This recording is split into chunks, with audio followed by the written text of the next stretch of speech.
Good afternoon from Asia Society Hong Kong Center. I am Alice Mong, Executive Director of Asia Society Hong Kong, and it is my pleasure to welcome all of you to our COVID series. This is episode 39. Today, we're very fortunate to have Mr. Tim Nyuyen from WHO to talk to us about infodemic management. Tim is the head of unit for high impact events in the Epidemic and Pandemic Preparedness and Prevention Department of the WHO Health Emergencies Program, WHE. And today, I think we've been talking about the other side of the infodemic, the actual pandemic itself, for the last, since February of 2020. And so today, I thought it would be a great opportunity for us to hear about infodemic. And in fact, the term infodemic, I did not know this, but it started around the time of SARS. It was because of SARS. There were a lot of information. In fact, the definition of infodemic is too much information, including false and misleading information in digital and physical environment during a disease outbreak. So it was no surprise that it got started in 2003 during SARS. But in this day of Twitter, other social media, it's taken it to a different level, and also in terms of politics in various countries. But, and this is one of the reasons this series was started in the first place in February. We started the series a few weeks after the first case hit Hong Kong. And I think one of the great thing about it was that we could go to the experts here in Hong Kong to answer some of the myths and misinformation. So we're really fortunate that today we have Tim Nyuyen to talk to us from Geneva, and Tim's CV is very illustrious. He joined WHO in 2006, working as technical officer in the Yellow Fever program, and he has in 2011 he was a founding member of WHO's Global Hepatitis Program and Project Management for the development of the first WHO treatment guideline for HCV. And we're delighted that Tim can join us. And to get started, I'm going to ask Tim to give a few minutes for Tim to tell us what he does in terms of in this very important infodemic session. So Tim, I'm going to hand it over to you. Thank you, Alice, for this nice introduction. I'm in a very fortunate situation. I love public health, and I can do it at the place, that is really at the heart of global public health. So I really enjoyed in my last, 16 years in WHO to do various, technical programs and initiative, as Alice, you already mentioned. And for the last 3-4 years, been really looking at issues around distribution equity. So how can we develop and allocate scarce resources like vaccines, like treatments in an equitable way during health emergencies? I've been looking out now for the last 2.5 years on this issue about infodemic and what that means during a health emergency and how that can hinder a good public health response, and what can we do on an evidence-based way to mitigate the impact of these infodemics. And I think that's what we're going to talk about today.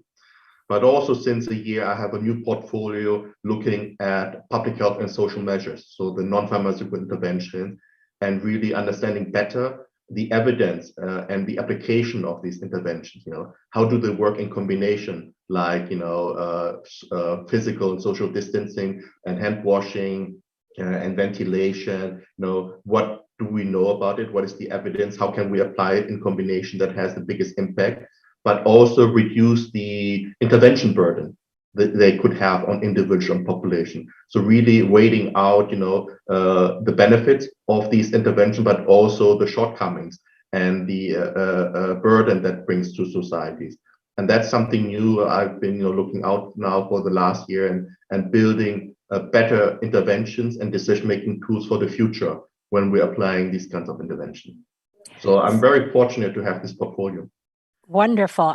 And before we get started, I know we have some graphic, that we're going to be showing, but I just wanted to start off by asking you, when infodemic was first coined in 2003 during SARS, and now fast forward to now with this pandemic, COVID-19, what do you think has been the difference, in this period, almost 20-year period?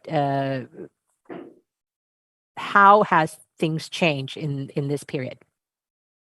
Well, I think, we're looking almost at a 20-year period, and it also coincides really with the technical revolution and digitalization we've been seeing, with social media platforms coming, with handheld devices. We are interconnected. I think, what I say today here reaches, different parts of the world instantly.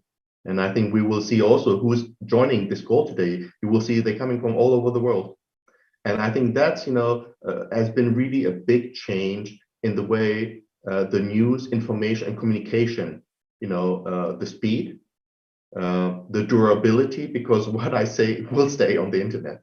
And maybe what I say today, based on the knowledge I have, will change in 6 months' time. But still, that is being compared to new evidence we have compared to the evidence I had 6 months ago and what was telling and informing you about what we know about COVID-19. And I think that's one of the biggest changes in the last 20 years that have given this meaning of an infodemic a whole new scope. And that's why we're talking about this today, because we're living in a different society in 2020, 2022 compared to 2003 when this work was first coined. I think you're so right. When we started this series, I really thought it was going to be a few episodes, and I really could not have imagined the audience watching this. Last time we tallied, we had 250,000 views in the total, the aggregate of 30-some episodes, and the viewership came from all over. And also some of the information, for example, it might have been the first wave of Hong Kong's wave, but some of the information that what we went through in Hong Kong, that first wave, was applicable for other people going through their first wave or whatever's happening. So I think you are right. Things like this lives on, and hopefully information like this we can share. And we're right now in Hong Kong, hopefully coming out of our fifth wave, and we're keeping our fingers crossed. Tomorrow, the bars will be able to reopen, and a lot more facilities will be reopening, and restaurants will be opening late till midnight. So, but again, some of the other countries or other cities have gone through the reopening, and again, the trials and errors. So we've all learned from each other, and I think this is one of the great thing about the digital revolution, like you said, Tim. But now I want to comment. Let's start talking about some of the information. Tim, if we can put up the first question is that how did the COVID-19 pandemic bring about the renewed attention to infodemic? Well, I think one I already talked about, the speed of news, how it's being shared and how we are interconnected in this world. But especially since this has become a global crisis, it really affected everybody, every country in this world. And this interconnectedness, this shared, a challenge and the need to join up together in sharing information and, telling what we know, countries that have experienced this first, sharing that information with other countries. I think that is really, that I, of course, haven't seen personally, and most of the world, that this has been a global crisis that has affected everybody. I think also what is important to acknowledge is, that this was a new virus, a new disease, a totally new situation that we experienced in January, February, March 2020. And also the science and the knowledge that we gathered around this new situation has evolved so quickly and still evolving, that makes it's really hard, to have definite answers all the time. And also acknowledging that something we knew a year ago might evolve, by today. And this is sometimes hard to grasp in a global situation when not everybody in the world is at the same speed of catching up with the information. And I think that's really something particular about this situation and this infodemic, that we're seeing. And that's why it has become such a phenomenon, during this pandemic, because of this global interconnectedness this shared challenge, this willingness to overcome it together, and really understanding the evolving science, accepting there is science that will change over time as we know more, or as the virus also changes into a variance. And so that is something totally new for a global community. And I think what I'm curious, I mean, we know WHO has a history of dealing with public health, for decades. But what is the history of WHO in this infodemic management? And you've said it before, and others have said it. I mean, we have to give credit sometime to WHO for doing a good job, but then sometime it has kind of fallen short. So if you can talk about a bit of WHO's history about infodemic management.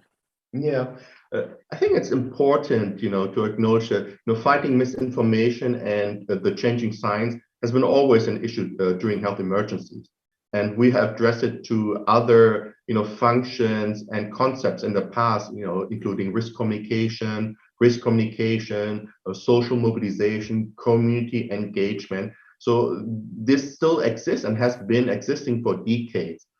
But the concept of infodemic management for me started around 2009 when we had the H1N1 2009 pandemic evolving.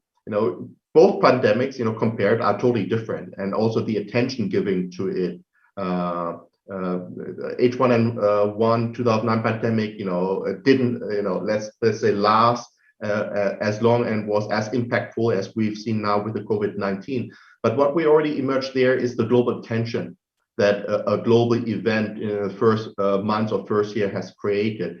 The social media was just at the beginning in 2009, so it was still really this media attention. I remember here on the WHO campus, we erected a tent just to host all the journalists coming from all over the world physically to really grasp the latest news and updates from WHO. And there were like once or twice a day media briefings that were happening. So I still remember all these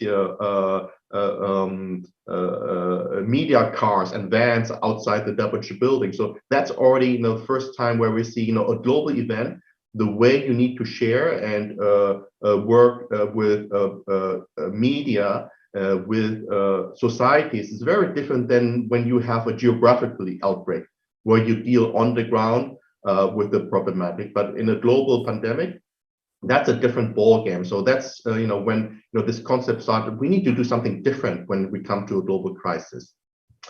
And then, of course, we started, to think about it through our think tanks. And I remember 2010, we had we had a technical consultation with experts. I think it was called Anticipating Epidemics. So really, what do we need to do? Create the scenarios, how to better be prepared for such a global event. And that's where, this idea of how do we respond to an infodemic really, matured more. And I think the first time WHO put out some kind of perspective what infodemic management is was in 2018 when we published something called Managing Epidemics. And I will pop it later to the chat, the link to this. So that's the first time we put on paper, what do we expect to happen during an infodemic and what could be done about this. And then quickly, 2 years later, we had the first pandemic, and this is where we then really, build the boat as we sailed, right? We had the idea, we had some thinking around this, but we didn't have the tools in the beginning yet. And this had to really be established in the last 2.5 years to better diagnose, monitor, and analyze an infodemic, and then come up with the concrete action, what we can do to mitigate the impact of it. And I remember, I think as a layman, I was in the States at the time, I think when Ebola hit and Zika virus and also kind of the fear factor and just the infodemic contributed to the fear factor of it. And so that's, and sometimes during those crises to be able to go to a trusted source, whether it's WHO and in the case of COVID, I know we hear a lot about what Hopkins information, seeing it from whether the website or many of the trusted sources. And I know here in Hong Kong, many of our public health officials or the researchers, people are going directly to the Twitter accounts of, for example, Professor Ben Cowling, Dr. Gabriel Leung, to get kind of the first-hand view of what's going on, rather than trusting, some of the information that we do not know where the source comes from. So I think you're right. Technology really has evolved. So one of the things I kind of wanted to look at some of your challenges, in terms of managing infodemic between really overwhelming amount of information and all the spread of medical misinformation. So can you talk about some of the biggest challenges? Yeah. Well, Alice, thank you already for mentioning this fear factor, and I think that's the biggest challenge we have in this global crisis is the confusion and fear among people and communities, because they don't know where to get the right information, and it's challenging for them whom to trust in this orchestra of many voices, of many experts. Sometimes I feel we have become 2 billion epidemiologists, instantly, who know everything, but actually we only know so little, at the beginning of this pandemic. So, but this confusion and fear, I think, is one of the biggest challenges, and then it is expressed in the kind of questions people are asking and what I call information voids. So there is a void of information, and if we don't fill it with right information, it gets filled with misinformation, with half truth, let's say. And I think this is very important. Let me first also really in the beginning disentangle the concept of mis and disinformation, right? Misinformation is false information without an agenda. So it's being shared because the person sharing it doesn't know better, but there is no malicious intention. And that's the difference to disinformation. The person that's sharing it knows it's misinformation and there's a agenda behind it. It can be political, it can be financial, or it can be for personal gains, to do so. So I think that's really important to differentiate. I see more misinformation than disinformation. And then we have to see that misinformation comes from ordinary people like you and me, like our families. I also have shared misinformation in the past because I haven't checked the source. I haven't looked twice. And I'm honest about this, but I'm more conscious and I'm more aware of when I like something on Twitter, when I share something on Twitter. I myself ask, who is this person? Where is it coming from? The picture that is there, is it really related to this incident, or is it taken out of context? So I think that's really important to understand and differentiate, because this comes to my first plea to everybody. Don't stigmatize people that share misinformation. Don't try to attack them right away, because really try to understand, the context. Often, misinformation is just this expression of fear, or people are questioning. We see this through our social monitoring exercise. Most of the misinformation comes camouflaged as actually a question. People are questioning, but the way they're questioning could be misinterpreted as a misinformation. And I think that's really, important to understand. But that's also one of the biggest challenges. People sharing misinformation, they're not bad. It's just, that there is information void, and we as a public health community maybe doing not a fast enough job to fill in those information voids. And I think that's, the hook I'm looking in the future in infodemic management, to better anticipate, understand those information voids, those questions individual and population have, and try to have better information offer to them, and filling those information voids before misinformation can fill those voids. But then how do you address, and I'm so glad you distinguished this misinformation and disinformation. And right now there are political groups and so on. And like you said, I think you distinguish it by talking about the agenda. So how do you now fact check The disinformation, sometimes, there is an agenda involved, and sometimes it has really deadly consequences. For example, you do have people who are anti-vaccine and other agenda. How do you battle that disinformation group then?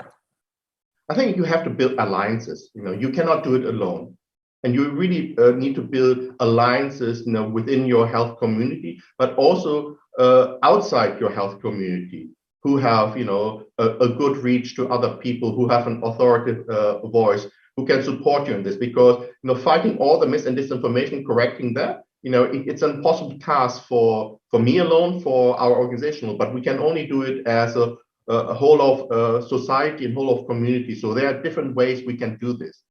First, I think what we try to do is build networks of networks, so that people that are more trusted, maybe as us, as WHO, to their communities are being heard. For example, we build a network of faith-based organizations. People worship and people trust, their communities where they worship. So we try to work with all major religious groups to really, understand what are the concerns in communities and how can we address them. And that, goes down to how can I do a safe Ramadan or safe Easter feast, because people want to worship, but how can we do it more safely and work with these communities to protect their communities when they worship? And what do we know to co-create guidance that makes sense to certain communities? And we do that with faith-based organizations. We do that with what we call the health in the world of work. We work with employer organizations, with unions, so they communicate with their constituents on how to make the workplace safer. And we do this with youth organizations. So I think that's one concept, to go out and work with these networks that are maybe more trusted in their communities, that they can work and help their communities. We work with fact-checking organizations. So really what we try to do is to give the latest what we have in evidence and best practice guidance, and support them in doing fact checks or doing a better information offer through the ecosystem, which is maybe also faster. And most important, we work with media directly. When you see, for almost 2 years, we had almost daily media briefs, and these were directed to science journalists, to the journalists at large, that they're here daily, sometimes twice a day, from WHO, really, what do we know about this situation, help to translate it into something that is more meaningful, not so, sometimes we are too technical in our wording, in our communication, but others then can help to translate this in a way that reaches people better and faster. And I think that's the key in working with these amplifiers in our society, that they can reach more people than we could ever do. And I think you kind of already touch upon it. Where can people find timely update for critical information? I mean, what are some of the resources that you yourself at WHO, credible information from reliable sources? Well, I would love to say, come to the WHO website. The challenge is I sometimes don't find things on our WHO website because it's not a really good one, to be honest. So sometimes you have great reports. You have great reports if you have time to read them. But sometimes I just need, for example, there's the world meter and all of that. Sometimes I just need numbers, and I'm finding out many of those information are out there, and really real-time information, which is something that are something we've not seen before. So it is out there. You either Google it but WHO, I have to say, you do have great reports, but sometimes in this time and date and time is reading that report. But I think 100 pages. Right. So but we're doing something different now. Great. And I think that's important. We have teamed up with search engines like Google, with social media companies like Facebook. So when people search something, they find WHO information or National Center of Disease or Public Health Institution, that information on top of the search bar. And this is a way where we have strategically work with these platforms that people find authoritative and trusted voices faster in this way. So you are working with them using AI and algorithms and so that we can get information easier. Yeah. And I think that is helpful. So if you really look for COVID-19 and things, what you find often is, aggregated data that comes from WHO databases, just, that these platforms can, present it in a way that is faster to find for people. And I think that's really strategically something very important to help people that look for authoritative information really where they are. But we have done a lot of things that people don't see actually.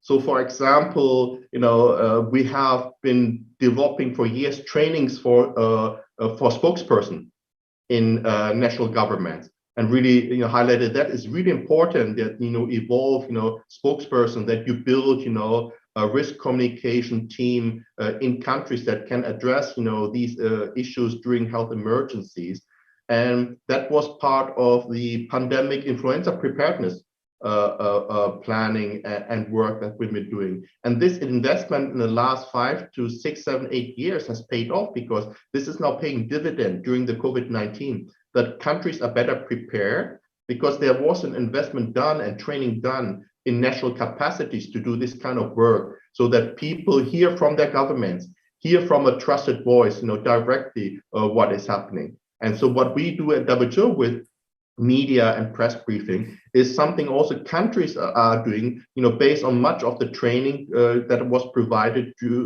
as part of the pandemic preparedness planning. I think what your point is so well taken, is that I remember a few weeks ago when we had Professor Vernon Lee from Ministry of Health in Singapore, and he talked about how Singapore has done in the vaccine information campaign and so on. And I have to say, they've done a great job in Singapore of getting, in fact, they were one of the first countries in Asia to get really high vaccination rates. I think some countries are really behind, but I think in the role of taking charge in information management, very proactive healthcare communication. And I noticed one of our previous speaker on this program, I think Dr. Ashish Jha, spoke for us at least twice. And just a few weeks ago, I think he became the White House coronavirus response coordinator. So I think, the role of that spokesperson, the health care communication, is now, I think, kind of up a few levels. So I congratulate WHO for helping to do that. And it sounds like in the future, when you have pandemic or any type of public health crisis or issues, I think the information management campaign is going to be just as important, if not even equally important, so that to avoid panic and so on. But I think again, I want to talk about the role of proactive healthcare communication campaign in this infodemic management. And is there more that can be done, or is it? Is there any countries or any that you would benchmark, and that's something that we can learn from? I think there are very many good country experience practices. I think one you have just mentioned, Singapore with their proactive approach. I think in the world of infodemic, we've also often call this or relate to this as pre-bunking. So you already, are out there before, something could be filled with misinformation, by really, giving the correct facts upfront and involving, your communities, especially the vulnerable ones. Sometimes, let's not be mistaken, when we preach to the choir, they are already converted. But what we need to do with this kind of proactive communication and outreach is really to reach those vulnerable populations that might be hesitant or might be reluctant for certain public health interventions, but building that trust upfront, building that here's information. Do you need more? We are here. Here's the hotline. Here is the person in your community to talk to when you have a concern. I think that is really the role of public health, to reach those undecided that are, have questions, and not, the ones that are already converted, to who has always taken a vaccine, for example. they are more likely to continue also taking a vaccine, but there's ones that has been already hesitant before around this and how to reach them. And I think Singapore did a fantastic job in this, and that's a really good example of this kind of proactive outreach to vulnerable population. Another example, I've seen really good is for example, the US CDC, who has developed some kind of a pop-up infodemic unit. They call it, the vaccine confidence group, and they really did, an infodemic approach is really analyzing what are the questions of concern coming from the public. They did this through social media monitoring. They did this through surveys. They even, took other health information sources. They had their CDC hotline where people could ask questions, and they triangulated all these concerns and questions and created a weekly vaccine confidence report to understanding these are the ways how to reach our vulnerable population better with vaccine. These are the concrete actions and recommendations we would advise to reach them, that there will be a higher vaccine uptake. And doing this in this analytical way, and first understanding what are the concerns of vulnerable population, how to best react to it, and tailor our approach. Sometimes in communication, we see a one-size-fits-all approach. There's one communication to the entire population, and we believe they will adhere. And if they don't adhere, we just put out more information. But actually, that's counterproductive sometimes because you're creating your own infodemic. What's more important is really understanding what are the key concerns in vulnerable population, in those populations where you need to have a change, and understanding what it is. And sometimes it's not more communication. Sometimes it's just ease of access, because these population maybe don't have a car or public transport to go to the next vaccination center. This is because the mother has two jobs. So in the evening, there is no vaccination center open for her to go take the jab. And I think that's important. Sometimes it's not a communication, sometimes it's an access issue. And other times it's a trust issue, because this person did not have access to healthcare before because it was too expensive. And suddenly the vaccine comes for free because the government wants it so. But then in the past, I did not get any healthcare services. And now I'm supposed to go to this healthcare center to take the vaccine. So there might be also a trust issue in the past between those vulnerable population and the healthcare delivery system. So I think that's important to understand when you need to make a change, rather than just communicate more. And I think that you bring up a really interesting topic here, in that, and it's not just here in Hong Kong. Of course, we've been we've all been living with it. But I think my understanding in the U.S. in the beginning, many of the minority group, whether it's Hispanic or African American, was really distrustful of vaccine. And like you said, it's trust factor. And here in Hong Kong, and parts of Asia, I think Taiwan and maybe even China to a certain extent, is the elderly or the family of elderly being very worried about a side effect or implication of vaccinations. So I think because we've been through this so long now, I think the government or policymakers figuring out the role of influencers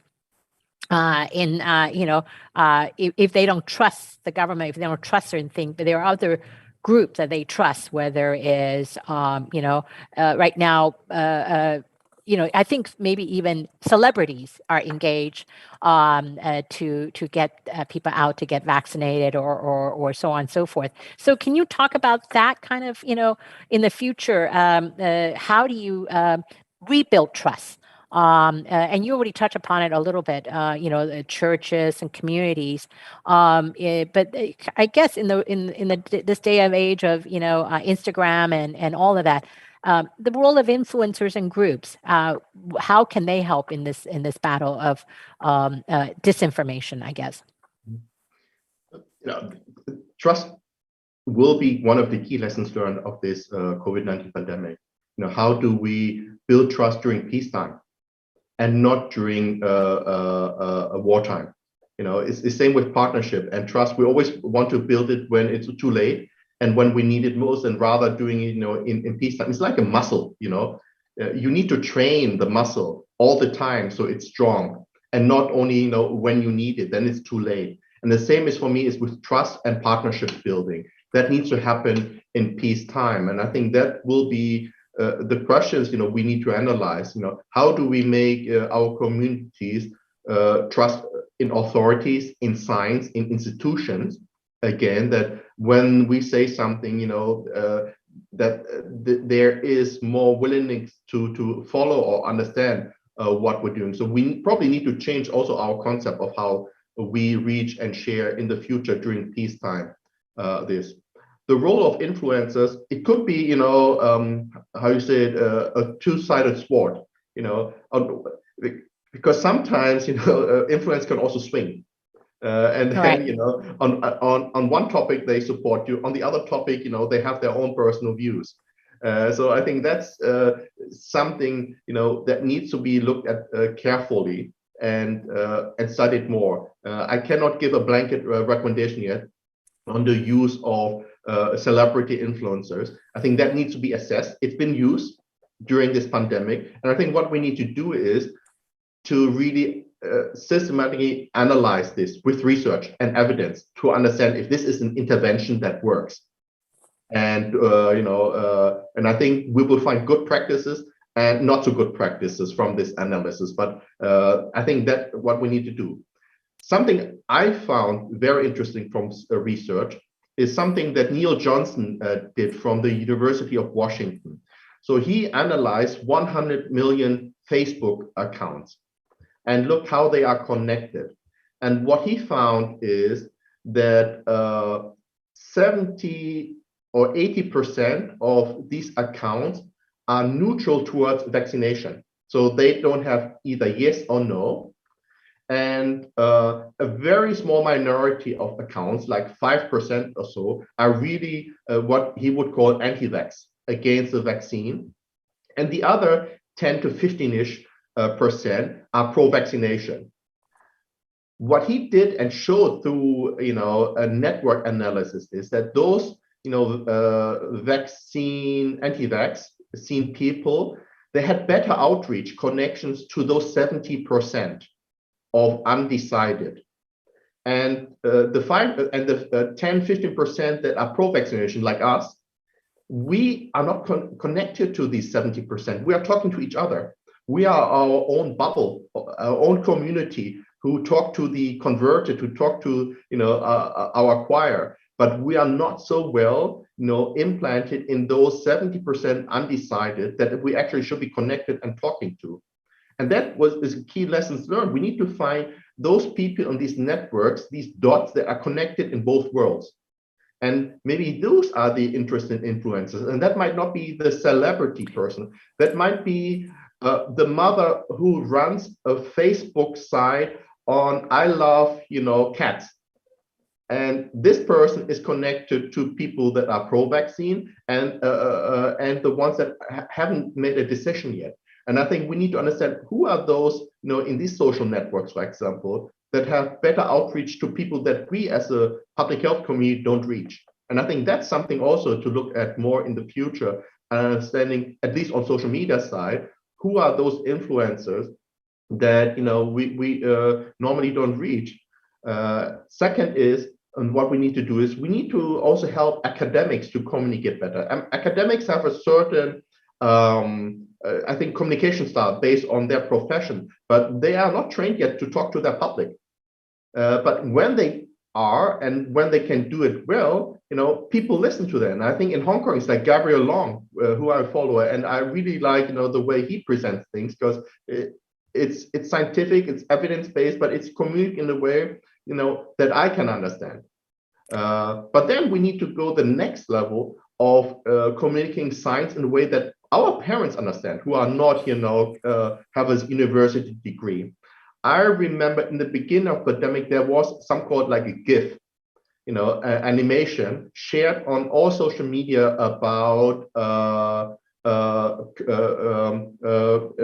curving the epidemic curve. Who just showed, if we wear a mask, if we keep a distance, if we hand wash, we can lower the epidemic curve. And that was a GIF widely shared. Even my parents started to share it on WhatsApp and Facebook because they understood, okay, this is what they do. That peak will drop down and we will buy time, to save more people. And that's kind of science communication that touches people's mind and hearts faster than a scientific paper, that actually even most academics probably don't understand all of the methodologies that are being described there. And I think that's something, we need to be better in the science communication and teach academics and work with, institutions that can translate this in a way that reaches more people. I couldn't agree with you more. I think we've had Professor Gabriel Leung here, I think earlier, about a year and a half or 2 years ago, and I will always remember his quote. And when he said this at the time, I really didn't appreciate it because this was said about a year and a half, 2 years ago, like I said. He said, this COVID is a marathon and not a sprint. And visually, I mean, unfortunately, he's been right. I feel like this is one of the longest marathon that any of us have ever run. Some of us don't even run marathons, but you're right in terms of the effective communication, because I think many of these scientists and academic, they're trustworthy, but I think communication is really important. And many of them sometimes work in tandem with their colleagues. I've seen some really effective TikTok campaigns with doctors or translating that message to the public in a way that visually, it's a visual storytelling. I'm fascinated with storytelling that people remember. And I think this goes back to what you said about agendas. Sometimes when you see these images, it is so powerful. There is no agenda. The agenda is public safety, public health. So I do agree with you. And that's why I really encourage young people to take up the role, even though maybe they're not affected as much because they're healthier, they're young. COVID has really hit the elderly in a way. But I think they also have a role to help us kind of effectively tell the story or be part of the influencers and be part of the, in the photo that we showed earlier, be part of the toolbox. I think that is something that we've certainly learned this last 2+ years in terms of effective communication. And the role of connectors. So I think you mentioned what another thing I want to kind of touch upon is, sometimes it isn't just the celebrity influencers, but just the trusted connectors. Where, we can find them in social media and some of them are friends. But how do you, you know, I guess, how do you vet them? I mean, you're right. I think we're preaching to the choir, those of us who believe in vaccine or whatever, the scientific community. But how do you break that silo? It's easier said than done. I mean, how is WHO working on it? The scientific community, academic community, everybody, we're traditionally working on silos. But how do you break those silos, for the good of public health? Well, this is the trick now. How we come out better of this. What we are starting now is coming soon is like to establish a science translation community, a network, with journalists, with fact checkers, with academia, that we interconnect those groups and help that one can really understand the science, translate the science, and disseminate the science advice much quicker, and have something ready for the next pandemic, that we can come out faster with meaningful guidance that reaches people faster, and it's not an individual who has created this. We have seen a lot of individual efforts. And the trick will be now to build a community around this, that we interconnect this. I give you an example of what I love, and this is what I would love to replicate in many regions. In the US, there was a group of women scientists from different universities who had a challenge. Their families asked them questions that some of them they could answer, and some of them they could not answer because it was not their scientific field. So they asked around in their scientific community, and another person, who studied this could give the answer. And out of that, something evolved, what they call Dear Pandemic. So this is now a social media platform of women academics who answer questions from their communities, from their publics, from their families. and they do it in a way that really is fast in terms of, the question is almost within 24 hours that they come up with a response within their communities. And it's like a grassroots thing. It's not government run. It's not, run by a public health institution. It is really individuals who are scientists, who have media experience, who have graphic design experience to translate it in a way that people can do. And they have been super impactful, in their communities of reaching people in their means. And I would love that, this will be recreated all around the world, where 3-4 universities, individuals come together and really share their knowledge and their skills and reach their communities. And I think this is something I believe will be a key role for WHO and myself to really look at what were these great practices we see, and how can we replicate it and scale this up, and give responsibility, but also opportunity to the communities to solve the problem. Not always looking up at the National Centers for Disease Control or Public Health or to WHO, please fix our problems. So how do we empower and give these opportunities to communities to do this? And sometimes it's just to show what are the best practices. So one thing now I've asked is, hey, what were the success factors, barriers, and opportunities for such a network to establish itself? And what can I do to replicate this in other countries? So this is something I'm looking into at the moment. I hope this will help us, to build this community. That is so great to know. In some ways, I'm inspired by that story. And sometimes, it doesn't really take a rocket scientist. It's really people out on the floor, and if people who have the information, if they don't have it, they go and ask people, their colleagues who knows. But that's such a great platform, and you've given me an idea. Would love to invite them. And I'm also looking at, in this fight in terms of communication. Women scientists, the role of, again, going back to the role of community and the role of trust in this battle against this global. And in what I've learned this last 2.5 years, it's affected everywhere in the world. Whether you're in China, and lately we're hearing about North Korea, and, the Antarctic. I mean, everybody has been in this global pandemic. And I think in it, we are also affected by the infodemic. We're beginning to get questions from the audience, and we have one here. How can we avoid the misinformation, and how can we judge without spending too much time on double checking? And it says it is so time consuming to see the report from WHO. But how do we double check in a way, trust is source? Well, I think the first thing everybody can do is watch less TV and be less on your phones. I think that's, you already limit, your exposure to misinformation and too much information. Talk to people, go outside. When I go to restaurants, I flip my phone so the screen doesn't pop up with messages and things like, be in the real world and less in the virtual world. I think that's the first thing, you can do. I think the second thing is you have to understand how these social media platforms work. They work on algorithm. And the more you go into misinformation and follow certain accounts that are known to share misinformation, you get more misinformation, because the algorithm just leads you to your reading interest.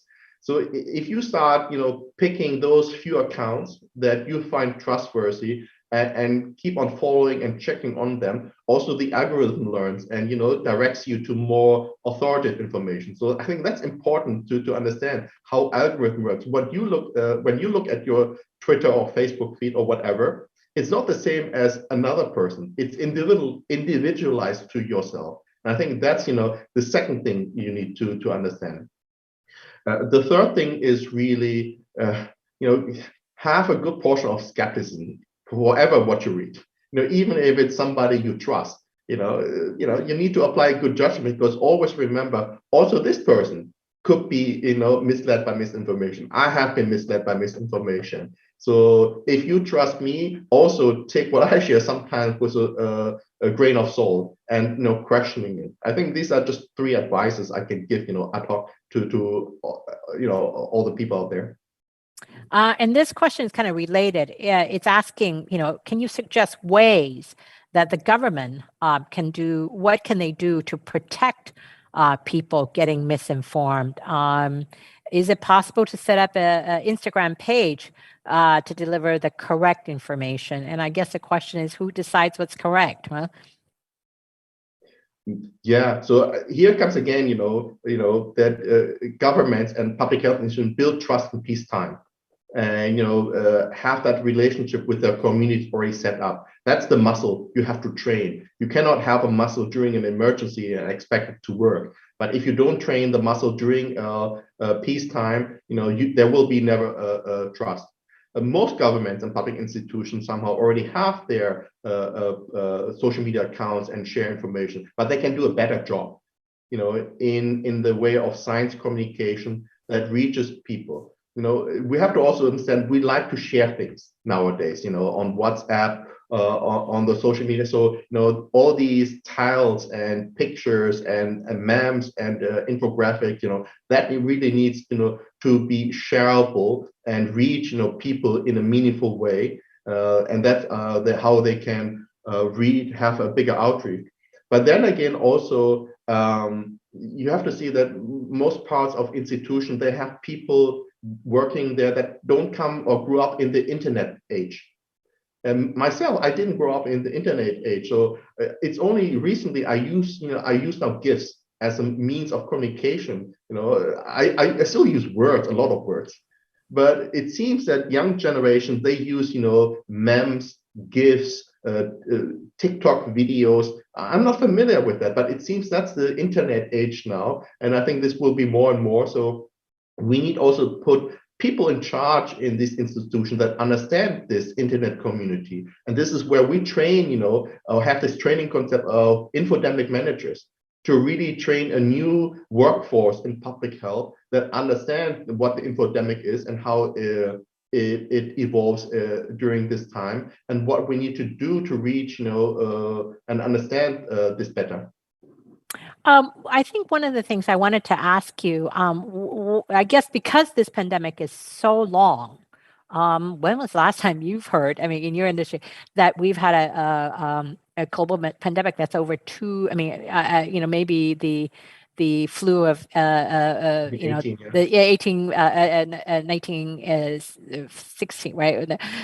That is that long, but that was before television. Maybe there was radio then. It was a different era. And I'm sure we've learned a lot from that global pandemics almost over 100 years ago. But now, is it me or is it, I think, governments too? Or not just talk about government, let's just talk about political parties. It seems to me this global pandemic has been used by, it's been politicized. Would you say, I mean, certain countries, whether there's elections, maybe because of the way the country has managed the healthcare system, so whether it's the right or left, have really hijacked the issue and make their own misinformation or disinformation from it. And I imagine that wasn't the case 100 years ago with the previous global, with the flu of 1918 and all that. So how do you, is it true? I mean, would you agree with that? I mean, the governments or the parties and so on, how can you, again, going back to what you said about social media algorithms, is there, or do we just kind of, again, use our own ideas to decide what's right or wrong? I mean, or do we just, again, I think you have a great advice. Just turn off the phone and the television and so on. And but is that reasonable and realistic? Well, it's your choice, in the end, to do that. Those countries that best managed the pandemic are those where there was, support from all parties, from all society to tackle this together. And I think that's also a lessons learned. Of course, when you have elections, there's always politicization, and one needs to understand it. But I think we also seen countries that went to election, but still managed the pandemic well, because overall in the community, in the society, there was big support into public health institutions that should be not politicized, that can run this. So I think that's important. You need to have strong, independent public health institutions that also look beyond elections, or what's happening, to support the pandemic response. So I think that's something we need to see. And again, I see in the global media landscape a big shift at the moment, right? Since the war in Ukraine, the media attention also have shifted from pandemic to this very sad crisis happening, and it seems in the media, COVID pandemic has disappeared through other global events. And I think that's also something we have to understand, right? How global media also can cause or put attention to certain situations. For me, it's hard to compare with 1918. We really have to have historians to dig out all the documents and newspaper from that time, because it's not as accessible as everything we have in the last 20, 25 years. But interesting, I came up to some kind of a public health advice from the US at the back time. And, they were recommending on public health and social measures. And the interesting thing, it's the same advice, over 100 years ago as to this pandemic, keep a distance, wear a mask, wash your hands, open windows. And I think that's something that hasn't changed. But something, that is so important, in public health to remember. I think what you said remind me, I just saw last year the movie Contagion, and the same thing. The movie was made 20 years ago, and all those measures, now that we're living with it, I think I have a different appreciation of all of these measures. And you're right, it's not just now, it's been around. But right now, before we close, I wanted to kind of ask you about what you're doing now. I mean, your work is still quite busy, despite, like you said, the war in Ukraine and all that. What are you looking at? You mentioned, you're looking at the long-term effect of, the long COVID, but what are your focus right now? Because it's still not over. I mean, far from it. So in terms of your focus. Well, my focus is, at one point, I think we will, go into most parts of the world into a normal state, or quasi-normal state. It's important that we don't lose attention to what we have established now during the emergency. Often you have, a lot of attention, a lot of funding, a lot of willingness during an emergency. But then when the emergency ends, people want to go back to normal, but you forget about the lessons learned and what you have established and built during an emergency. So for us, it's important that, there will be another infodemic, as there will be another pandemic. So we need to build preparedness.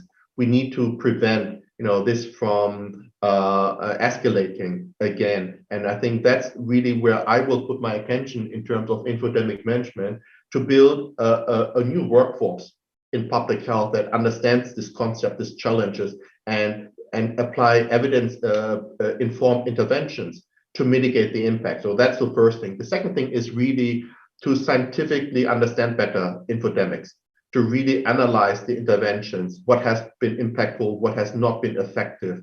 And as part of this is to estimate the burden of the infodemic. So really, what was it in terms of mortality, morbidity, financial loss, or lost in trust? So how can we measure all of these important parameters that also policymakers understand they have a problem? You can either say you have a problem, or you can prove with numbers that you have a problem. And I think that's what I will be focusing on in the next year or so, to really put a number against the burden of infodemic. Thank you so much. That was a really, I really enjoyed our discussion today. And I think one of the things that my takeaway too, what you said is so true, build trust in peacetime. And even though this pandemic is far from over. But I think one thing I learned, 5 years ago, I'm not sure public health and infodemic related to it is on the top 10 of any government's agenda, right? Who care? We knew there were the Ebolas or the H1N1, but never, I think, would people have predicted a global pandemic. And now, hopefully, public health is on every government and everybody's budget or consideration for a country. And I hope we learn from this and that not a short-term memory. And then I'm worried about getting back to normal, whatever the normal is. I think we're beyond normal now. We're going to create a new normal where public health should be on top of everyone's mind, government on down to the grassroots, but also the role of the community that can play. So that's my takeaway from today's talk. And I want to thank Tim Nyuyen for spending time with us and really giving us some wonderful kind of background on infodemic and how we can also battle it and learn from it and use it to our advantage as well. So thank you, Tim, for your time. And you gave me some great ideas. So the Dear Pandemic is wonderful to hear that the community also has are out there. We've all learned so much from each other this last 2.5 years in terms of currently we have an exhibition in our gallery called Recovery, Resilience, and Resurgence. And I have said resilience has become my favorite word because we all can be resilient and we all can learn from each other from this experience. And I think the more we know, I think the less scare and the more trust we build. So I think, thank you, Tim, for spending time with us. And those in the audience, thank you for spending episode 39 with us. And we are going to be continuing to bring you COVID update. In fact, we're going to have Professor Ivan Fung from Hong Kong U talking to us in the coming weeks. And we're always looking at updated information, things that we can learn from about the coronavirus update, and also infodemic, and also mental health is another topic that I think is something we have been addressing. 2+ year into it, mental health, all of us have been impacted by just this long journey. And hopefully the end is near. And I know vaccination rate has gone up significantly here in Hong Kong this last 6 months. And whether we have a 6th wave or not, I think we're going to be in it together, and we're going to be resilient together. I know my colleagues in other centers, they're all opening. And tomorrow we're going to celebrate Hong Kong's opening in our own way of restaurants and bars and so on. And in our way, living in the new normal. So thank you all for joining us. Again, thank you, Tim. And we look forward to seeing you at future programs at Asia Society Hong Kong. Good afternoon. Alice.